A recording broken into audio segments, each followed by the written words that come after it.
What are you doing, beloved? Attention, attention, my black brothers. What I want y'all to do right now is take out the do-rag, the silky, tie it down. I want to see the waves glistening. If you got nappy hair, pick it. Don't let nobody discourage you. Ariel. Black boy, black boy. What is up, everyone? It is your boy, Lord Jeffrey. And I'm Derwin King. Welcome back to another episode of That Black Boy Joe, where we create a space where black boys can meet themselves and so much more. Woo! Today, we have a guest on the show with us, Archie Jay. How are you? I'm well. Hi. It's so fun to be here. Yes, I'm following you on social media, and I was like, this guy's content is just like so amazing. And also, you have a podcast as well, so I was like, let's have a conversation about that. Let's talk about so many things and just like get into it.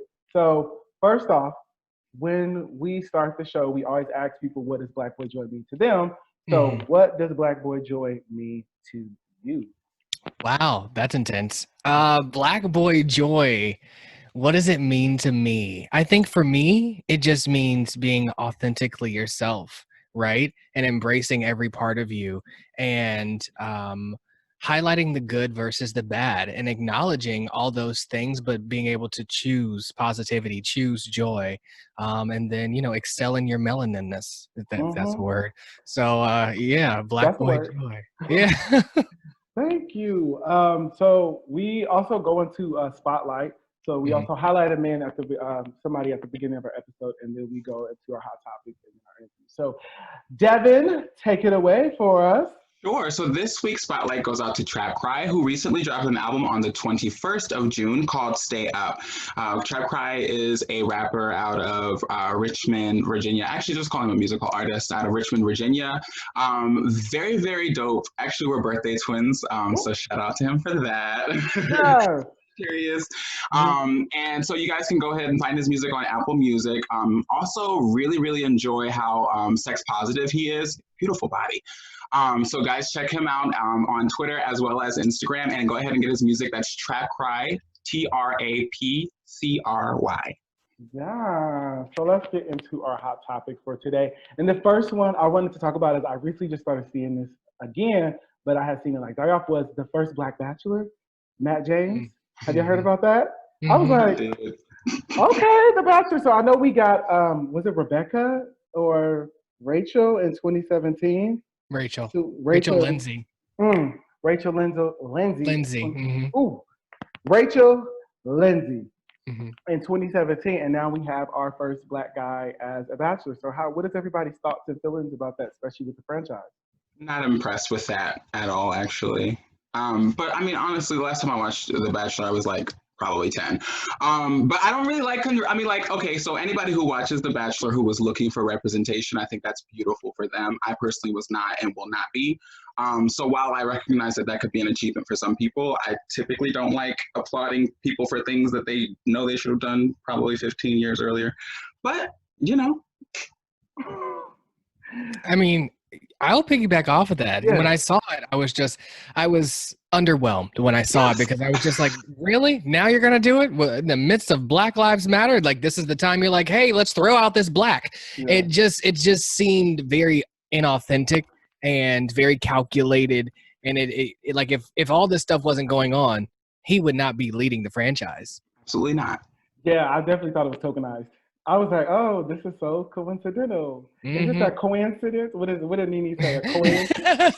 Coincidence? You tell me. You tell me. Is it coincidence? It's a coincidence. So when I seen it, I was like,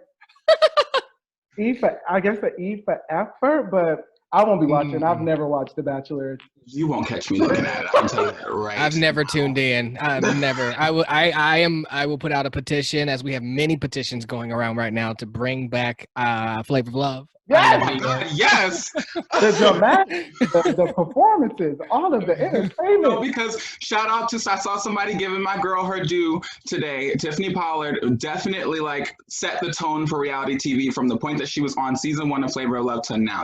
She really, really laid the pavement down. Yeah, people. I feel like nobody's been able to like get that feat of like having this image in television. So shout out Yeah, to her. you get Also, Nene and Jocelyn, but they're like, they're like spawns of hers. Like they yeah, wouldn't be here if it weren't for Tiffany Pollard. yeah. I'm also curious about if they're going to have more Black women on this season as well of The Bachelor. I doubt it. I so doubt it. I really doubt that. But speaking of Housewives, Devin, you wanted to talk about the rumors of the cast. Yeah, so I mean, I feel like they were changing like every week. So the first thing I heard was Nene was not invited back. The last thing I heard was she was trying to get a spinoff. They were talking about bringing Sheree back, but honestly, as much as I really enjoyed Sheree on that show, I'm not entirely sure that she has anything else to offer the people, because she kind of like, when she was up there with Kim, I saw her like take it back. She had been messy the entire time she was there, and then it was like, oh, let me just follow behind Kim. So I don't know if that would be it. Obviously, Phaedra would never get back there because Candy's still on there. She's on Marriage Boot Camp. Really? She's on Marriage Boot Camp, child, right now. She's on there with some characters. I just was like, I feel like she like. Who are you talking about, Phaedra? Yeah, she's on Marriage. What is that on WeTV? Oh, didn't know that. Okay. So is there anybody that you like? Is there somebody that you would love to see or see? In addition, you know what? Someone made a good point a few months ago that I would love to see Quad moved over to that. Yes. I love Quad. Perfect addition to Atlanta, because she's not really doing much for Married to Medicine, and honestly, it's not a requirement to be married on Real Housewives of Atlanta, so you may as well. Don't understand why Marlo doesn't have a peach, but if she's gonna come back as a friend, sure. We know why she don't got no peach. Season 4. Season 4 has not given her that peach. She was this close, but they said no. But I don't know if I can think of anyone else I would love to see over there right now. No, not anyone that, you know what? Actually, I take it back. Lisa Ray McCoy. She's unbothered. She don't live in Atlanta. Oh, where does she live? Where's she live at? She don't live in Atlanta. You sure? I saw her in Chicago last time. I was You know what? Actually, that probably is it. Yeah. I heard Delicious was like. She did just get married. I would like to see married? that. I would like to see that. Watch the season finale. She was at the baby. She was at the baby reveal. Oh, really? She was at the baby reveal. And she was just at Candy was just at her wedding. Sounds experimental to me. We just got word that what's her name? She's no longer coming back. I forgot her name that fast. Eva. You just got word? What you That's good. Well, not just got word, but like found out. Like I'd be like following. I'm like, oh, okay, like, but I didn't know. Like, I think she quit before they fired. She's her. done. She's done. She should be. She wasn't offering anybody anything either. One thing she did consistently was throw a stone and then hide her hand. And then another thing is like, and I, shout out, a couple people have been pregnant before, and that's not a problem, but she just like couldn't do anything. So she was just pregnant the entire time. And it was like, obviously you don't need to be in a stressful situation, but girl, if you're going to do that, you might as well just go and do something else. She got the radio show. Right. Yeah. I was like, but how long she going to keep that? Because you see what they did with Claudia. Well, Claudia doesn't have it. So there's that. I'm not gonna knock Claudia because my friend, she has that Fox Soul show, right? Yeah. And she, my friend was actually a co-host on the show, and they were talking about Trans Lives Matter, and there was a lot of trans women on the show. So Claudia Jordan is really holding down the fort, bringing up very important issues these days. But on the show, she was not it. Yeah, I like her on Fox Soul. I think she fits Fox Soul for some reason. Like her energy with Fox Soul, I think like she carries that. I didn't know that much about Fox Soul. Last night on the streaming service, her power did go out mid streaming. But COVID. No, not a Kaya moment. Yeah, she was talking in the dark for a second. Come back on the lights. I wish her well. Yeah. I'm screaming. Thank you for your services. Thank you. I think that's iconic right there. That is iconic. Just saying that you're done. You're like, thank you for your services. I think they were signing that contract. So straight faced. That was a moment. I think I had gotten a little mad with Shawnee at that moment. I used to like Brandy Maxwell a lot. I don't know why. She didn't have anything to offer either. You know what? Drea was really right when she was like, I mean, the only storyline you've had so far is your cancer story. And I was like, it was mean at the time. But when I went back to watch it, I was like, yeah. Yeah. Is there any shows that you all are like watching currently right now that you all enjoy? For me, everything went off. Oh, I want to check out that show, but everything has gone off for me, really. Really? Yeah, Mhm. Legendary is definitely the show for me right now. So I have to like bootleg it, of course, because I don't have cable. But I just like the Oh, visibility. It's on HBO Max, so I definitely. yeah. Oh, speaking of HBO Max, I May Destroy You. Love it so much. I don't know if either of you have seen it, but they do a really, they very interestingly approach sexual assault from the victim's point of view or from the survivor's point of view. And Mm. so there are a lot of details that, the viewer doesn't have because the main character doesn't have it. But I thought that they're handling it really well. It makes the viewer very empathetic to that. I'm very sensitive to sexual assault, so I was definitely crying. Obviously, the second and third. I'm a crybaby anyway, but I think that Michaela Cole is very, very stunning and also very talented. And so I know she does some writing for that. I I, think that show is going really well. I had a question. So, because when watching Insecure, they would run the trailer a lot, and I haven't gotten to it. Speaking of just shows of representation on HBO, Mhm. We Are Here is a good show as well. Oh, Um, yeah. oh, is that the Eureka, documentary series? Shangela, yeah, Docu-series? Huh? Eureka, Shangela. Yes, yeah, Shangela is in there and stuff like that. My Yeah. friend did makeup for Shangela on set, Cool. but it's a really good show. But that show, is she trans for the show you're speaking of? No, I Okay, think she just has a strong face. I love those cheekbones. I think they're so exquisite. I love them. The word I've always used to describe Michaela's cheekbones is exquisite. Oh, they just pop right out. Okay, I yeah, just watched Disclosure too about trans representation in I'm the watching media. that tonight. Loved that Loved it. actually. I watched it and I was like, damn, this shit, like, this was just, Yeah. Did you see Dinka on there? yeah. Spoiler alert: if you've ever watched the Cheetah Girls, Who has it? Dinka, drink a champagne. The teacher from the high school, she's in it. I love her so much. I was like, is that Drinka? Champagne bottles of love. Oh, I've been honey, thinking. I had it back in the day. Oh God. Yes, so What a Devin, moment.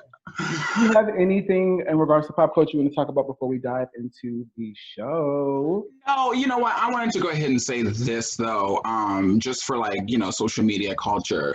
I'm really getting tired of the videos of Karens like harassing people. And Yeah.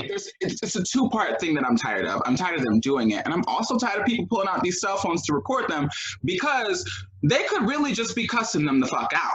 I don't understand how we aren't just solving this issue, but they take it to social media in the hopes that the people on Twitter will solve the problem for them.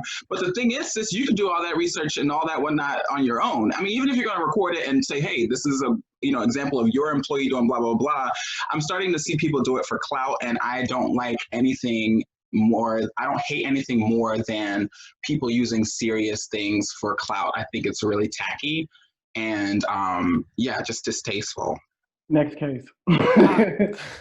I to add to that, I will say that I agree. Like for me, I think, and just to like summarize my words correctly, I think one of the city girls said it right. She she. I'm like, which one? JT Miami? No, wait. So can you? Bitch, I'm going to jail. I ain't recording you. I ain't taking my phone out.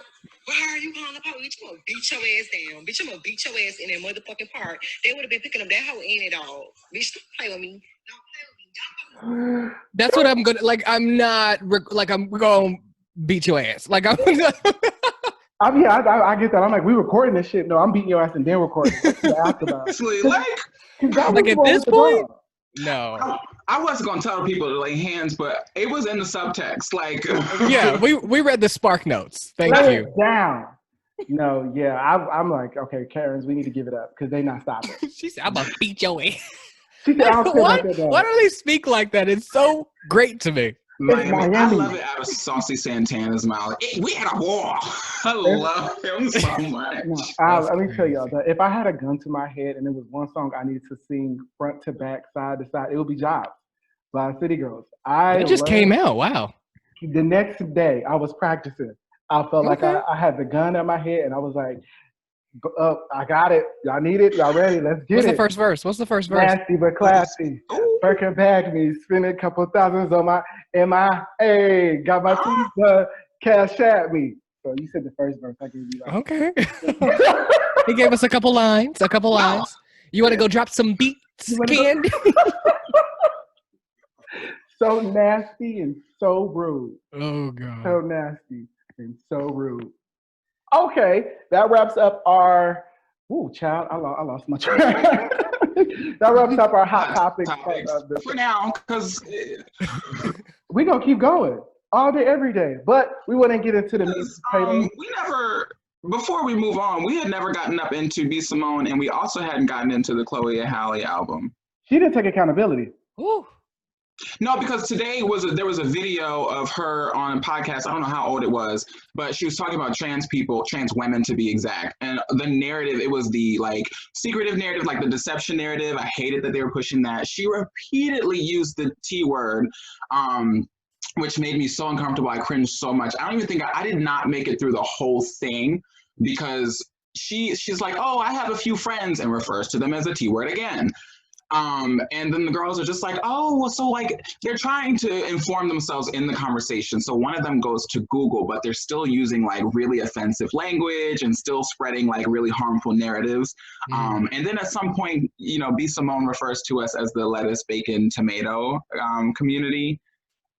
Like a LBT? Lettuce, bacon, tomato. That's what she said. No, that's kind of funny, but that's disrespectful. I could laugh at it because I'm in the community, but it's like, girl, like, really, you did that on purpose. Yeah. You caught that. Or at least people say the alphabet soup. I get that too, but. She's got to go. I mean, like, I don't know how many times somebody can, because she had already fucked up the first time when, what is it? I think they had asked her why she was protesting. She said she's a Christian and she don't have to do that. That was the first one. The second one was opening her mouth about the 9-to-5 people. And then a lot of entertainers were like, I worked a 9-to-5 before I was doing this. So shout out to y'all. The third thing she did was tell Twitter they couldn't cancel her, and they did because they found that booklet and ripped it apart and found out that she was plagiarizing. And so I think it's just like week after week after week. The girl is just, you know. Well, she did. I don't know if you saw her. I guess she has a publicist behind her, and in order to kind of like change the narrative, she put together. Is it today or this weekend? I don't know, but there's a free webinar that you can attend to learn about how to not make mistakes, and that's happening. I don't see myself attending. I'm like, okay, all right. I don't know. Like when I heard her apology, it was saying like, if it was people around her fault. It wasn't hers. It just she said, I'm going to take accountability, but I had no idea it was happening. So I was like, well, wait a minute, sis, are you going to take accountability or are you going to blame the people on your team? Because I'm assuming when you make a book, you're going to both look through the book, do the investigation about the book, and compile the information.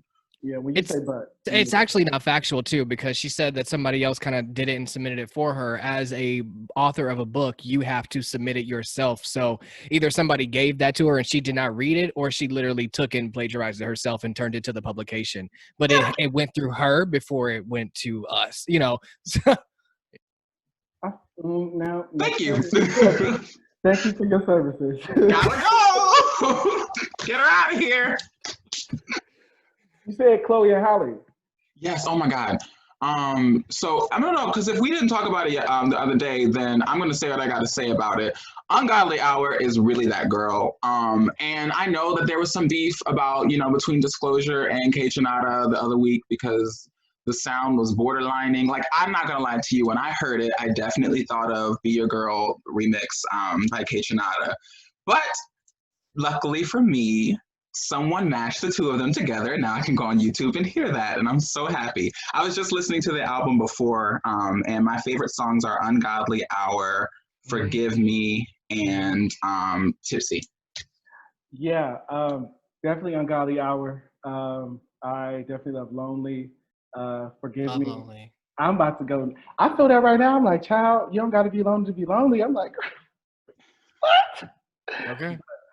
No, yeah, I didn't know the Disclosure thing. I didn't know they were like beefing with Kaytranada. Kaytranada tweeted, Stans, where you at? Protect me. Because they were going in on him. The Disclosure fans were like, somebody said K Shinada makes house music for people who don't like house music. That's true. Oh, that is true. Because I don't That's like true. house music, but he definitely gives me vibes. They have good media training as well. I love.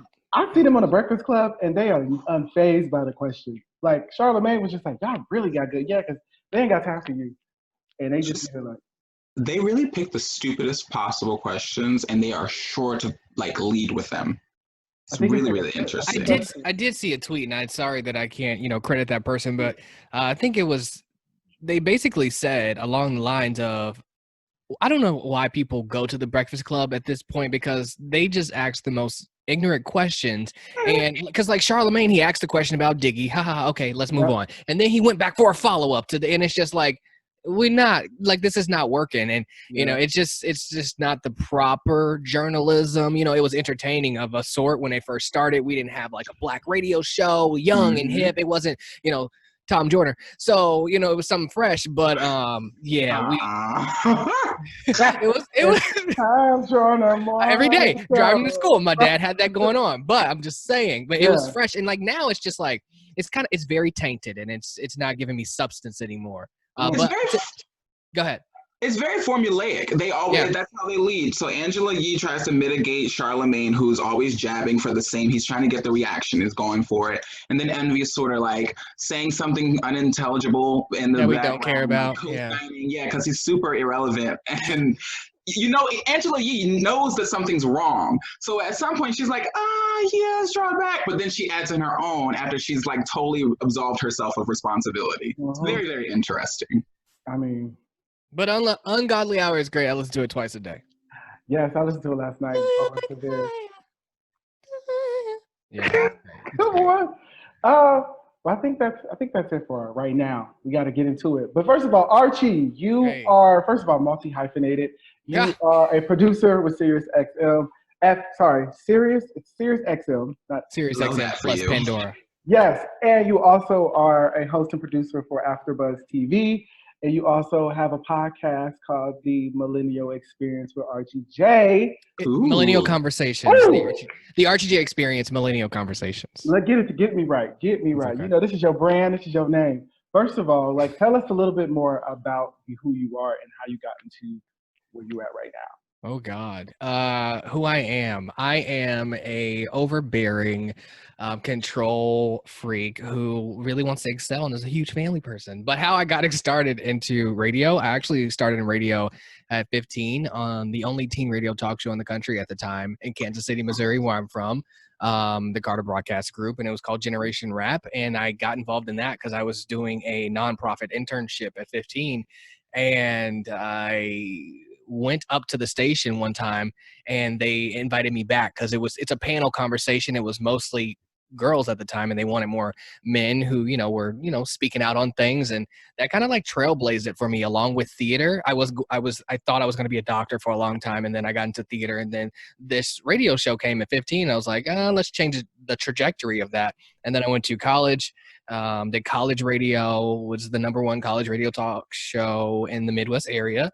And then I did an internship at Fox, internship at ABC. And then my first job out of college was on a morning show in Central Illinois. It was really cool. Like my face was on a billboard, but it was in the middle of the country. So I eventually had a great run there, and I was in Chicago, which was an hour away every weekend just to enjoy city life. But after my contract ended, then I moved to Los Angeles in August 2018. Awesome. Yeah. So how did you get involved in AfterBuzz TV as well? Because that's they always are consistently talking about pop culture, but also add that podcast vibe, on air vibe too as well. Yeah. I don't know if you know who Stacey Ike is, but she is a host, and she's hosted things like the Empire After Show and some things on Oprah's network. But she started off on AfterBuzz, and I didn't know her from Adam. And I think somebody told me to reach out to her, and she was really gracious to kind of assist me getting into the door at AfterBuzz. And that was immediately when I got to Los Angeles. So that kind of happened October 2018. And I did a couple shows there, and yeah. So do you like get to choose when you want to come on with AfterBuzz since it's like Yeah. or Mm-hmm. Yeah, so it's like you kind of like submit yourself for different shows. I think like one of the first ones was, oh my gosh, and I did just watch that Homecoming on Amazon with Janelle Monáe, Oh, season 2. So I started off with season 1. So okay. I just finished season 2 last weekend. Amazing. So Started. it was that Vanderpump Rules, but you know Vanderpump Rules had their own little situation. I'm not doing that anymore. You're fired. But yeah, so I've actually kind of taken a backseat on AfterBuzz just because it's a great platform, but you know, there comes a time when you need to move on. Mm-hmm. So how was your transition from the Midwest to LA? How has that been for you so far? Stressful. I have a lot of anxiety. In all seriousness, like this week was a very dark week for me. That's why I told you I was like I wasn't on Instagram for 5 days just because I took a moment back and I have as my friend Shar would say, we have depression episodes. We don't claim depression. So I really was just feeling down and dark. And you know, you live in this very claustrophobic city and you know people will tell you like, oh, LA is like it's this, it's that, people are pompous and all these things, and yeah, that's true to a fact, but especially like during quarantining, you're like trapped into your house. It can get a little hard. But it's been a really great journey for me. I have had a different experience than a lot of people because I came here knowing people who were in the industry. A lot of my friends are celebrity makeup artists, or they have their, literally one of my good friends is on Ellen, and then 2 of my friends are producers at Ellen. So like, you know, having a network of people who are in the industry did kind of help me just kind of be in spaces and things like that. But you know, it is it's a journey, like Tisha Campbell said. It's the journey. Yeah.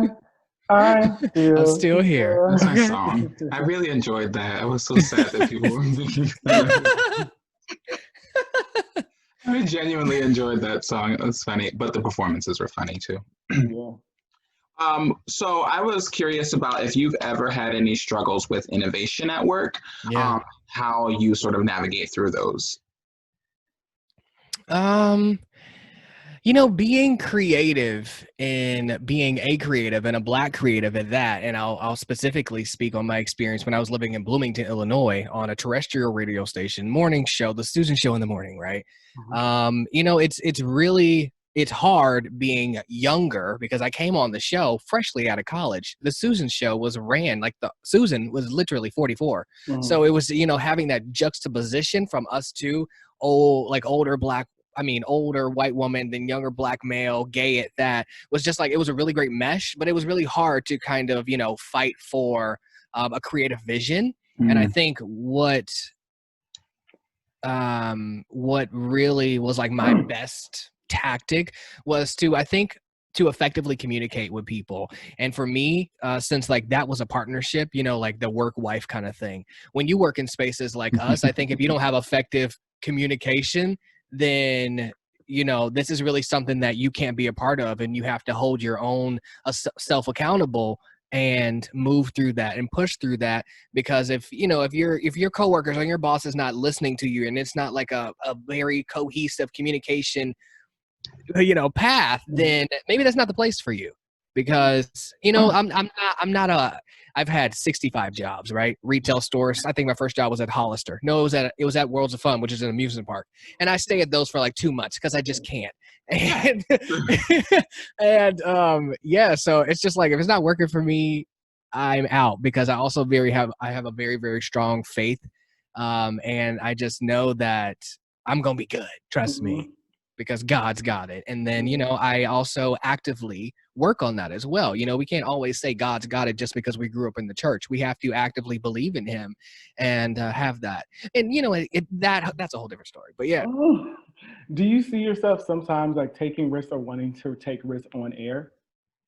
Yeah, I love taking risk on air. I would like talk about like golden showers and stuff on like, yeah, because not me, like I've never had one today yet. But I'm just saying, like that's fun for me. Like that's why I enjoy the Charlemagnes of the world and the Wendy because I love pushing the barrier to where it could be. I like to say crazy stuff, and I have a very I'm articulate, but my mouth is kind of foul in like a non-cuss word way, you know?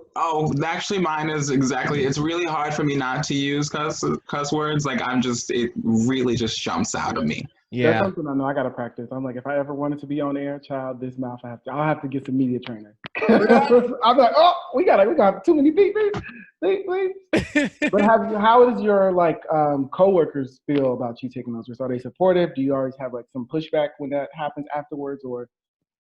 You know what? I've been very blessed to be in spaces like even now the show I work on, Covino and Rich, it's a very male, like straight male driven show, white male, and you know, they really like having my input. And again, that's Sirius XM, so like you also have a lot of like a leeway. Like I think I was on today talking about my depression this week, and they were just like, "Yeah, man. So like how do you like kind of, you know, bounce out of that?" And I was just like, masturbate a lot, because that's like, you know, like we just like that's the kind of, so I've always had spaces to where, you know, the creative freedom was kind of appreciated. Back in terrestrial radio, it would be shocking, right? But I'm very aware of where I am. I'm not gonna say, you know, some weird stuff, you know what I'm saying? Like we're not about to talk about little Phaedra Parks moment, like we're not doing that.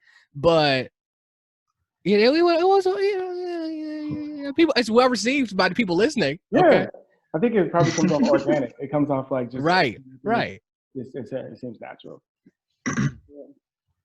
So, what made you want to create your podcast, and what specifically makes you stand out amongst other podcasts? You know, before I moved to LA, I've always been on air, right? And I was very, like, literally since I was 15. And then moving to LA, everybody wants to be talent on air, TV, whatever.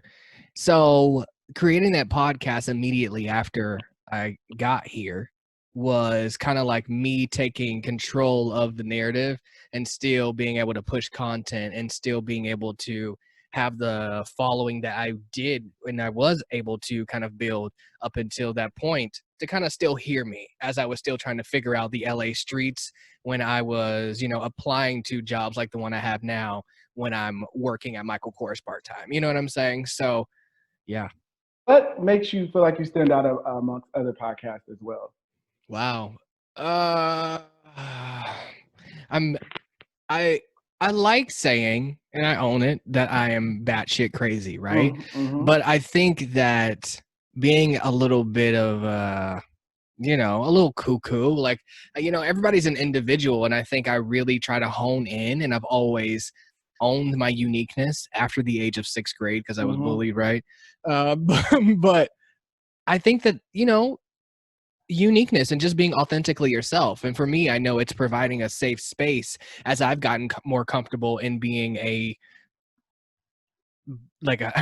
was gonna give myself a compliment. Give yourself that compliment, okay? I was gonna say as I get more comfortable in being comfortable in myself, being a trailblazing black gay, right? So who uses a platform for good, right? I'm not, you know, always naked and then, you know, promoting my OnlyFans, which I'm not knocking, but it's just like, I'm saying, come here, let's have that conversation that maybe people are not talking about. Like when I had that conversation with like a black mother, which I had my mom on, and then talking about the whole acceptance thing. The podcast that came out last week and Jordan Cooper was on, who was a writer on Star on Fox. And, you know, he works with Lee Daniels and he has his own plays and stuff. We were talking about the whole thing of, you know, the trans killings and, you know, and just like a different perspective on black pride, not just being black and, you know, I'm prideful, but like literally black and literally LGBTQ plus IAQAZQ pride, right? So the alphabet soup.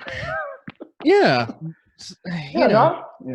I definitely agree. I think that I was someone that also felt like I kind of didn't know where I fit in this space when I always try to be somebody else. Or I'm like, oh, I'm on social media. I'm like, oh, I see these gays that like have to have their shirts off or have to, you know, be very sexual. And I was like, that's not what the content that I want. And I always have to try to figure out what made me feel authentic and I was like, I love to talk. So I might be somebody that might be your low-key therapist. I might be somebody that you just the I representation. thought about that yesterday too. I was like, maybe I should go back to school.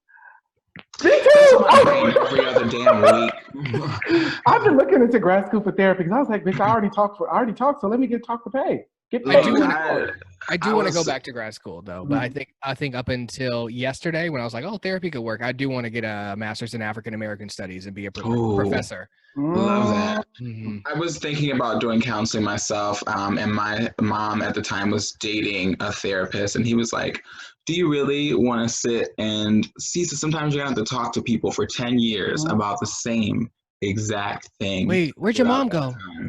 She went to Brown, but her boyfriend went to Vanderbilt. You said your mom at the time. Do you have a new one? The boyfriend at the time. Oh, okay. I was like, Devin, what happened? I said, you didn't tell me this. I was like, what? He said I swapped her out. It was like a vending machine. She was rented. I had to take her back before I got a late fee. But also, I know that you, in your podcast, it says when therapy is not in the budget. So I know that's something that you really enjoy and have those conversations. And that line, my best friend actually reads that Raven. She gets here to LA in like 2 weeks, and she actually grew up in Orange County. But she reads that, and I wrote that because I when I lived in Bloomington, I was like, dealing with anxiety. That was my first time that I experienced an anxiety attack, and I literally could not move, and I was bawling, crying, right? So I got a therapist, and then coming here, I had to leave my therapist because she's only licensed in Illinois. And I was just like, yeah, when therapy is literally not in the budget, like for me, it's a release to unpack it and decompress and verbally get it out when you don't always want to talk to your friends or your parents. I think that's also key to be a person with a podcast and a platform and admit your insecurities to your faults. I think that is essential for people to make you feel more relatable. Like, it's not like you have to have this, oh, I'm perfect every day. Like, no, bitch, I just like had an anxiety attack like right before I got on the show. Right. That's how human I am. And I think the more we get out of this cookie cutter image of things like, no, I need to be real and transparent. I think that's when the real, or originality, and people will start to like, oh, this is what I really like. I love to tell the people that I cry often. They know I'm a sack. That's my favorite. That was something I was afraid to do, though. I was definitely, and I always say I'm the strong friend, but there's moments when I'm just like, I go to Devin like, this is hard. This is hard. And I'm still trying to, remember to say that to myself, to be okay in that emotion or live in that feeling, because that makes you more human if you can feel that emotion and recognize it. So that's something I really enjoy. What has been one of your favorite episodes to do on your podcast? Oh, that's a good question. I think the two that come to mind would be the one with my mom, just because we talk about a lot. And I mean, she even unpacked a lot of things on me yesterday, just about like, her dynamic with my dad, and they're still married. Yeah. But, we have that open dialogue, and that is literally my best friend. That's literally why I do everything that I do, just because I want to provide for her specifically. I have a younger sister and a dad as well, but my mom is my rock, and I can't even imagine. I can't even imagine what my life would be without her. So it will be that episode. And then also I did an episode with Ivy Coco Maurice, and she's that's Shirley Ralph's daughter from Moesha's mom. And we did an episode, I think it was called Experiences of the Mid-20s, and she was just so insightful about everything and a lot of things that I don't think of on a regular.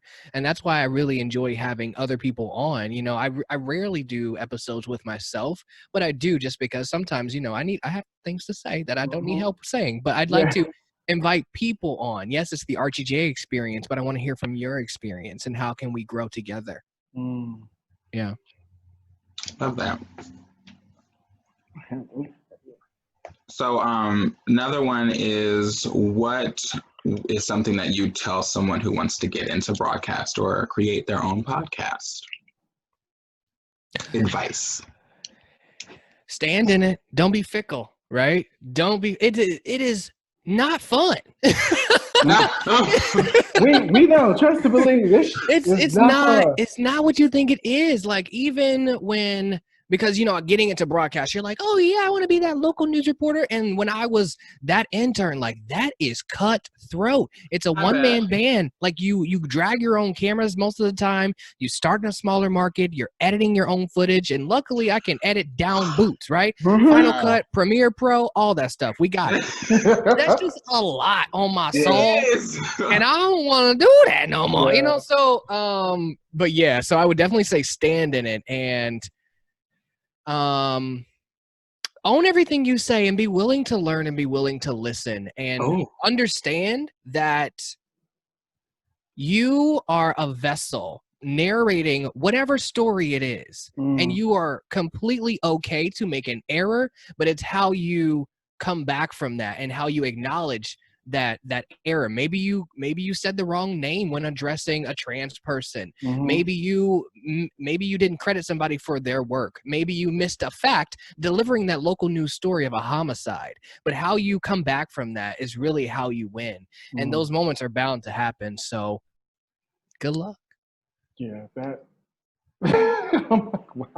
I just think about that a lot because I'm someone that definitely is scared of like messing up or fucking up, especially when I have people. I'm like, I don't want to never not give people credit when it's due or things of that nature. Even when I like fumbled the name of the podcast, I was like, oh my God, what in the world? What did I do? So I think it's a really long name. It's a really long name. I'm like, I thought I had it, but no, I think that's really dope. That's good to to inform people of that. How do you choose the guests on your show? Is there a process? Yeah, I mean, there's not a set foundation, no, but it's if there's somebody that I find intriguing, or if sometimes it'll either be, wow, you are doing great things on social, or we had a great conversation, or I saw you do this interview and it was just really great. I would love to just unpack a little bit more and attack a different angle. Or it's I build like an idea and I'm just like, who would be good for this? And yeah, there's no really formula, because I mean, one of the great podcasts I had this year was with the director of sponsorship at Twitch, right? And she's in San Francisco and she's young. I mean, she's, in her 20s. She's of Asian descent, right? And, she's making history in her own way in her life it's never going to go into a textbook, but to hear that story that she has is just like really, really cool. So yeah, I mean, you don't have to have like 1,000 followers. I mean, it's just all about everybody has a story to tell, and I want to hear it. Yeah, I definitely like that. I appreciate that. Seeing that you are like very much, you have like a big platform as well as being on the radio, also having a podcast, and thinking about like your daily life, how has that been trying to navigate relationships? Like friendships? Yeah, that's not what he meant. I mean, you said you don't have sex, so I'm like, okay, so how is that? I'm not a virgin, no, but I'm very, very particular. Because to be honest, for the longest growing up, black and, associated with the church, everybody who was gay, I associated you with AIDS. Okay. So it took me my own knowledge and my own research to kind of, unpack that. So, but still, just me being Archie, I'm a germaphobe. Who's your mama? Like, I don't know how to do hookup. Like, I'm just awkward, So, man, people, I'm always like, how does that work? Like, I try to I accidentally build relationships, and I'm like, oh shit, was this supposed to?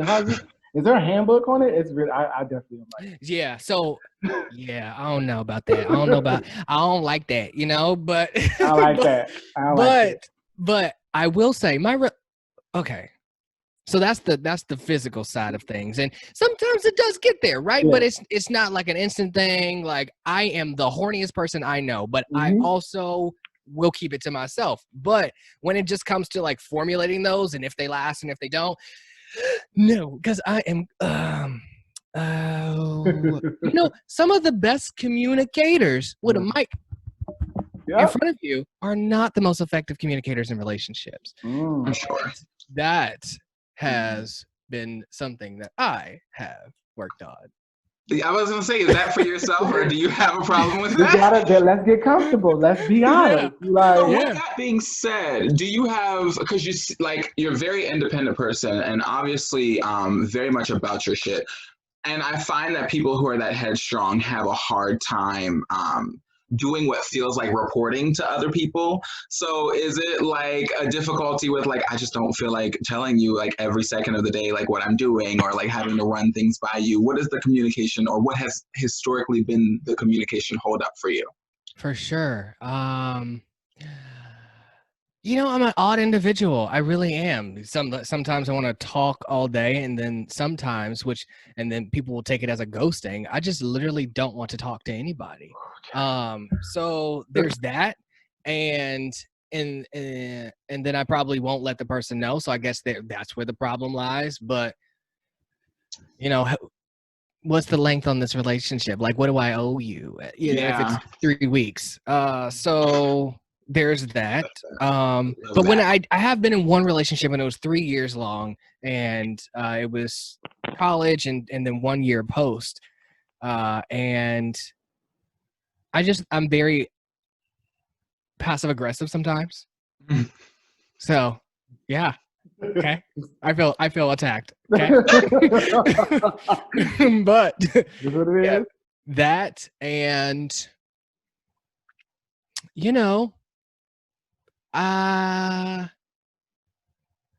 kind of I'm working on myself. I can acknowledge these things, right? But I kind of, there's a double standard that, I say, a lot, that I kind of live in.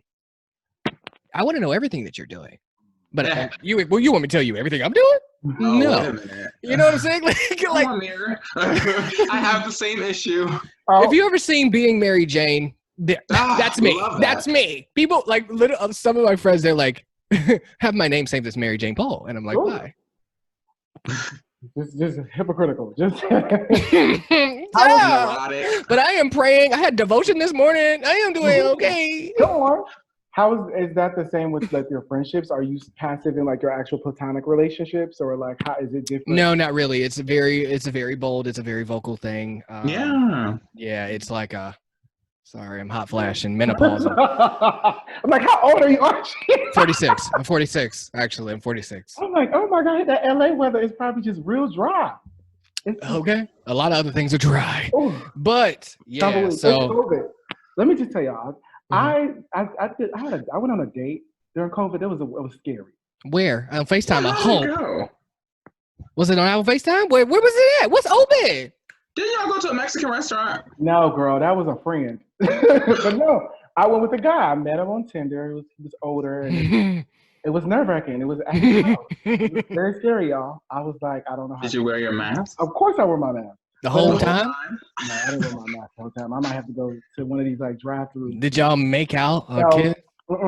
Did he grab you on the ass? Like, what happened? Did he get a little slap? No, it wasn't none of that. Did you reach under the table and get a little? I'm just asking, No, but I was just going back to like, it's been dry. I was like, how do you date during COVID, or how do you navigate spaces in COVID? And I attempted. I was nervous. Yeah, I'm not doing none of that. I for a long time, literally up until this week, right? I, of course, just like everybody, I'll get bored and I'll download Tinder and I'll delete it in a week. Yep. But I actually, I went to a lunch with somebody and it was horrible. So it just confirmed that. Was this during COVID? This was 2 days ago. Okay, so y'all don't judge it then. Don't judge. Well, you made it sound like you just went when COVID hit in February. It was this. Right now, everything is open here. So It's gonna close back, y'all. It's gonna start. It is. And I'm moving home. But I worked from home for like I think a month, and I was like, oh, this is. Actually... No, I think I'm literally gonna go home. Are you no longer working from home? Wait, huh? Definitely, you're no longer working from home? No, I am working. I'm talking about Ohio. Oh. Yeah, no, I'm working from home right now, but I'm talking about going back to Ohio. I was I was all over the world. Not all over the world. Disco retreat. You was traveling? No, not traveling, y'all. Like I was in Ohio, but I was here and then I was in Ohio. You weren't supposed to be leaving the area, and you got your ass in that car and you drove to Ohio. Oh, but he drove though. That's good. But he drove. Yes, but like They said don't cross state lines, honey. They said only the region. Being home with family. I don't know if it's the Midwest. Like, yes, we all. Oh, I was home for 6 weeks. Exactly. I flew. Yeah, I had a whole hazmat suit on. Yes. Y'all can actually, you can go look at my video on IGTV. Right, it got like a lot of views. Like I don't even know. I don't even get like 6,000 views on IGTV, but people was watching it. And I had a whole hazmat suit on. I had a mask. I had disinfectant wipes. I was Naomi Campbell. That was me. Yes. But we had to get back to the Midwest. We had to get home. We had to get back. It's cute to be when you have nobody here. I need my mama. I'm sorry. I'm the biggest mama's boy, and I don't know who's going to have to deal with that, but they gonna hate it. Yeah, my mama sabotaged my relationship in a heartbeat. She did both of them. And I'm no, my mom won't. She be like, they be like, what? You're not dating yet? Oh Lord, I hate that question. They're fully open, like they know everything, but they're just like, you ain't getting nothing. You ain't no slobbing them knobs. Like we have a very open household. My dad and mom are the same way. When I finally told them I was doing the thing, they was like, about time. I was like, okay, parents. My mother tries it. I have very much let her know that we are not those girls. We are not. You can do that with my sister, but I'm letting you know right now, we won't be talking about nothing other than we held hands. That's it. That's it? You don't want to talk about it, or you don't feel comfortable? And you know what? I have been, my family has known that I'm gay for 8 years now. And I think I only started talking about my sex life with my friends 6 or 7 years ago. My family gets like the PG version of my sex life, my dating life in general. Just open up the dating life. Don't go into the bedroom, but just open it up and see where life takes you. My mom is knocking on that sexual life door. She's so curious. And not just like because I'm a gay person, but because she genuinely, like her and my sister do not mind. But I feel like it's different for like moms and daughters, because I know a lot of moms and daughters who don't mind having that conversation. I'm not that girl. So she asked you questions like Janet does for color girls. So she was like, so you doing independent. Exactly. So were you always open like that with your mom or like your family, Archie? No. I mean, it took a minute to get here, just because I think, and people always know, right? But I think the thing that really, when it came out, I remember I had a car and I was 16, and I had to go. There was a virus on the computer. My mom was on lunch break. She was like, bring the modem to me. We would drop it off at the place. The guy came back. He was just like, well, I don't know what is rosebud.com, right? And I checked, and it's not a site anymore. It was great. Not Rosebud.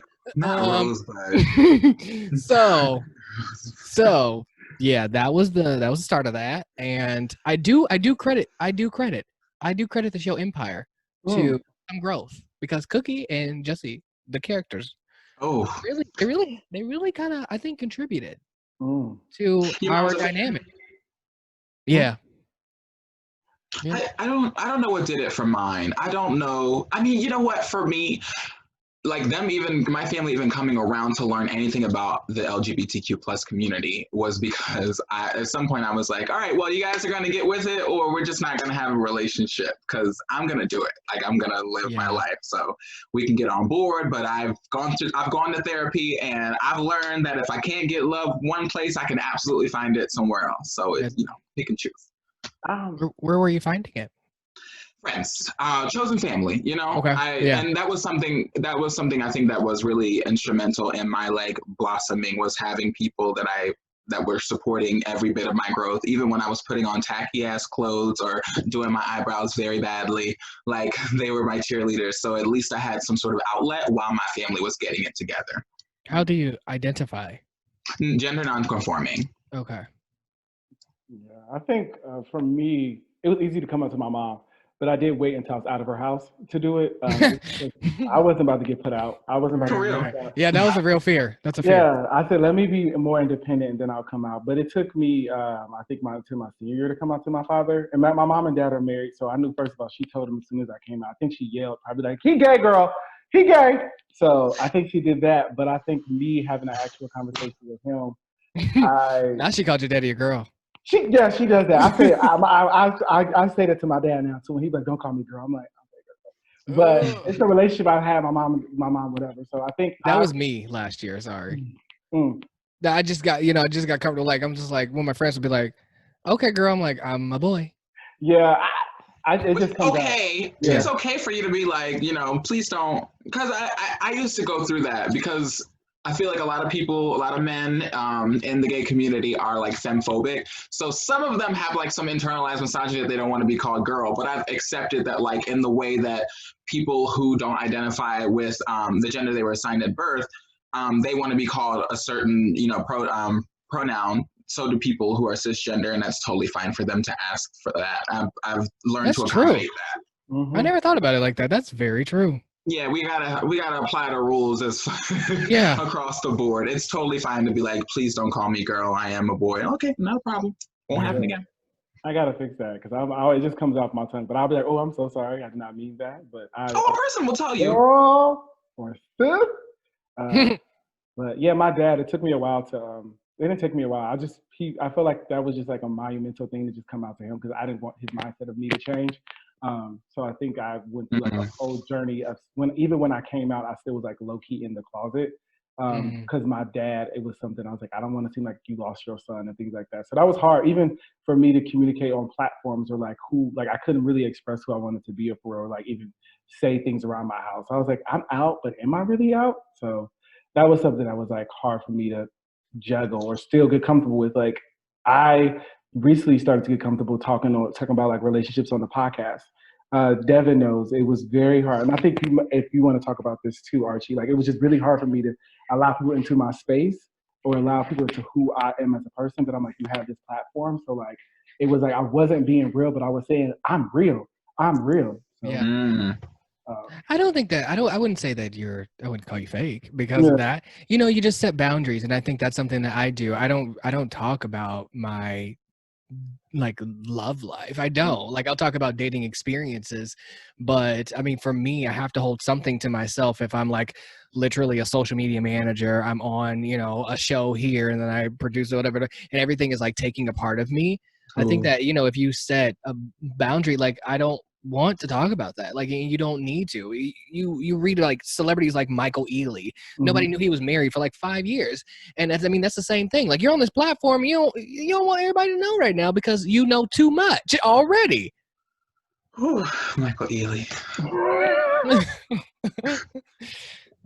I think that's definitely something. I've always like battled with that as a person. I'm like, what do I share? Did I share too much? Like, can I take this back? But I like totally destroy, and I think it's a part of my personal process. Like I try to destroy, and not necessarily destroy the boundaries, but I try to work through things so that I can speak about them, and I don't speak about them without intention. So if I'm telling something that's super personal to me, I'm usually telling it with perspective in hopes that someone else can connect to that story and learn something from it. So I try to destroy those boundaries as I work through things for the sole purpose of people having something to lean in on. And I think it's great too if you talk about your experience. You don't want to rob somebody of that because my ex is a very, very, very private person. He doesn't have social media, which is also weird. I mean, he has a social media, but there's like no images. But and he would never like me to like speak about him. But yeah. So I mean, I feel like if you like not like he's fine to speak about him, like I'm in a relationship, but like to like tell things about his family, like that's just not okay with him. So I feel like if you like tell your story, that's okay. But to like take that from them, maybe like ask them first or whatever. Yeah, so knowing who you are now or growing to know who you are now, Archie, what is something that you would tell your younger self or would love for your younger self to know? You know what? I did oh my gosh. Okay, you asked me what one of my favorite podcasts was. The astrology episode was good. The healing episode was really good when I had a vibe specialist on. And now I'm thinking back about Ashley Wilkerson, who is a vibe specialist, and she's all about, healing the black men in the community as, she grew up like her brother was shot and all these things. So just like a lot of us can be robbed of our experiences as we see it going on now, right? But a lot of other black people as well, trans and etc. But she was on the show and we met at a NABJ conference. And then I went to her area here in Inglewood, and we did like a session, and she asked me, I can never say that word right, asked me, what would I say to my 7-year-old self? Believe me, you broke down. Not bad. You know, because he was so innocent. You know, he didn't have to worry about, I mean, his biggest worry was maybe the kids won't sit with me at lunch and homework, right? And so much has happened. Own instances with like negative police experiences and sexuality and, you know, arguments and all these different things that come out of being an adult. Bills, okay, negative. It just broke down because you don't think about that, you don't know about that. And I think what I had said when she asked me the question too, like, what would I say to my 7-year-old self, I was just like, you're going to be okay. And I think I struggle with that. Mental health is real, and today's session was 15 minutes, just like listening on a YouTube or whatever, and it was just like the greatest battle is the battle of the mind, and that would be, yeah, I would just be like, you know, it's going to be okay. Everything is going to work out. If this job doesn't want you, another one will. If that one doesn't want you, start it yourself. Like, it's going to be okay. Yeah.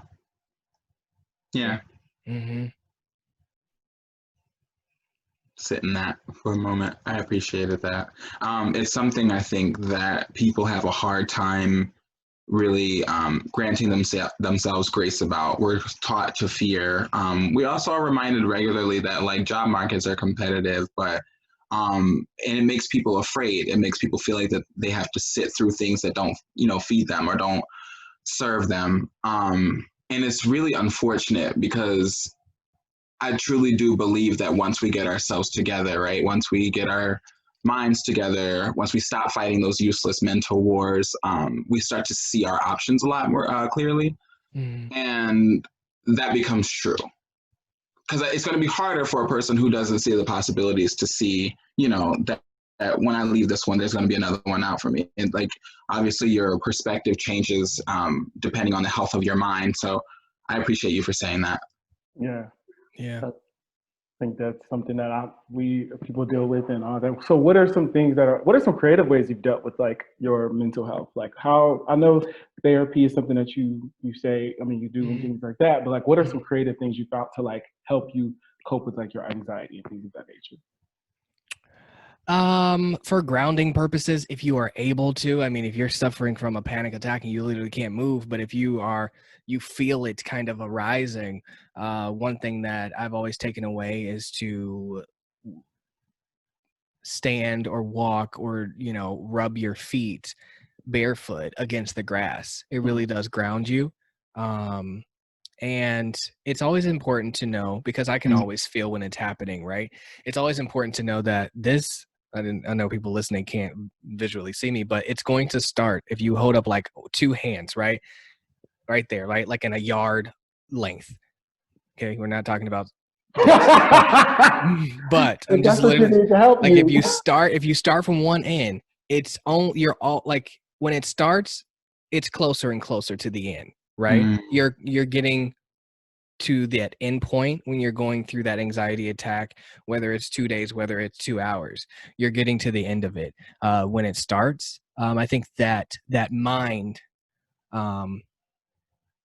thinking has helped me. And yeah, I mean, I'm just like a really big faith person. I'm a really spiritual person, not so much religious. So I know for me, it's about talking to God in those moments. Yeah.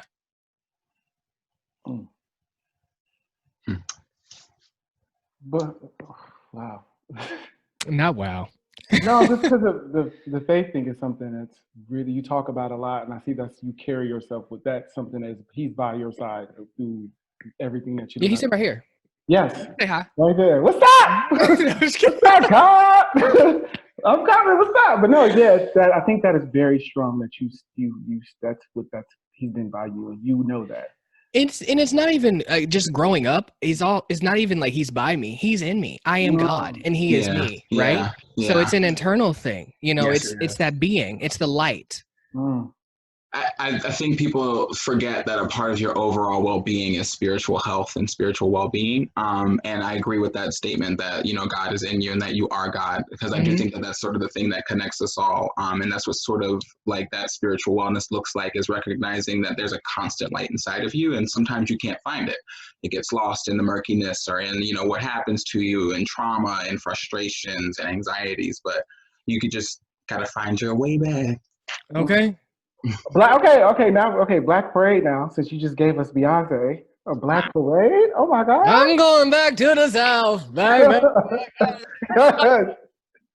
You know what? I got so irritated when Beyonce put out that song because I was just like, great, okay, we love it. Good, thanks, Beyonce. But I was just like, if you don't enunciate your words, I don't know what this new era is, B. She said, I'm not doing that. I'm going back to the I was like, okay, all right, we're going back. Let me just get on board before I get left. Ariana's book. Our girl does not enunciate. Who? Ariana. Like, I know we don't. I always remember, baby, I got love for D. I was like, D. What is it? D's nuts? Break free. She says, I think who we become, we are. Some stuff like this. Is the part of say, I don't want to. Yeah, she's bad at that. But we really are. But before we close out, Archie, what are some upcoming? First of all, thank you so much for being a part of this episode. Thank you for having me. No worries. I love the conversation. I love what you said on here. I think this is something that will carry on throughout the episode, season, things of that nature. But before you leave, what are some things that you have in the future coming up for the listeners? Well, I feel like I'm going to leave you with this. You can definitely follow the podcast. You can follow me, right? I'm at Archie Jay Speaks. The podcast is the Archie Jay Experience. You can follow those for sure and stay up to date with everything that I'm doing. And my website is archiej.com. But I will say that this past week, like I said, I was not on social media because I'm just, it got dark and we're in quarantine and I'm trying to really navigate that next move.